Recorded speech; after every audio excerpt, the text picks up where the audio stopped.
Hello again. We continue our study in the book of Revelation, chapter 6. We've already looked at the white horse, the rider on the white horse who brings peace, but only a temporary peace and a false peace to this world. We've also seen the red horse of war, which brings utter global destruction.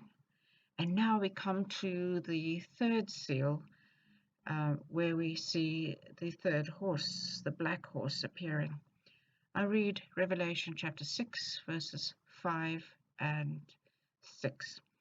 When he opened the third seal, I heard the third living creature say, "Come." So I looked, and behold, a black horse, and he who sat on it had a pair of scales in his hand.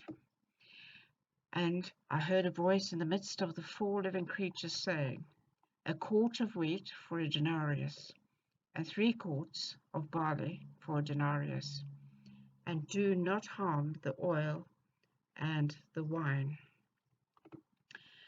What we're seeing here is something quite phenomenal.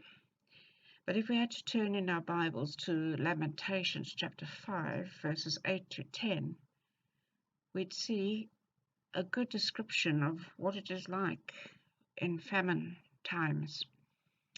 You will see in this area that the color black in the Bible is connected with famine.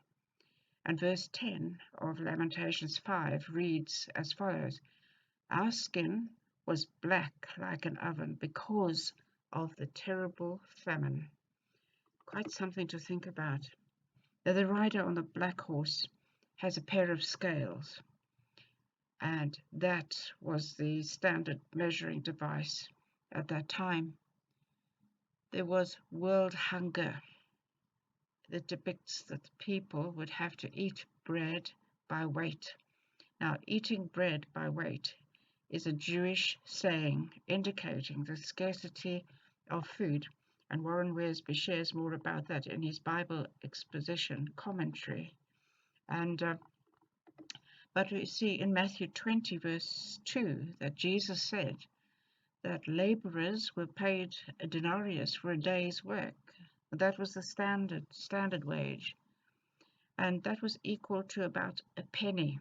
A denarius was equal to about a penny.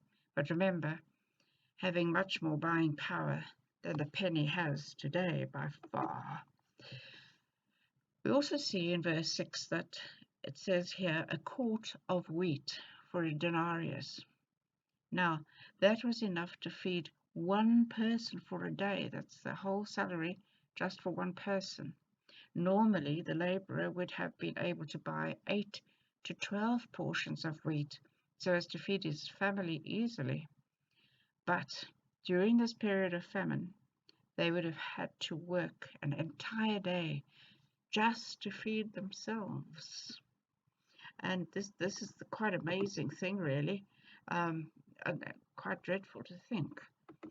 So let's just look at the different things that are mentioned there about the barley, oil, and wine. Barley was the cheaper, less nutritious grain and was usually fed to animals. The oil and the wine, well, these were basic necessities. Bread was prepared using oil, and wine was used not only to purify water but also in cooking. And now what we see happening is suddenly these basics had become luxuries. And this famine is something beyond what anyone has experienced ever. And we will find out more what the outcome is tomorrow. So read through those passages in Lamentations. Look again at Matthew, the ones that we've mentioned here.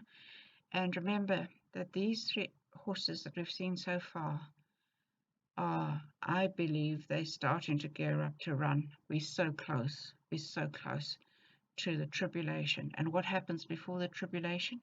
Our precious Lord Jesus will come and catch his church away to be with him forever. Speak to you again soon. God bless.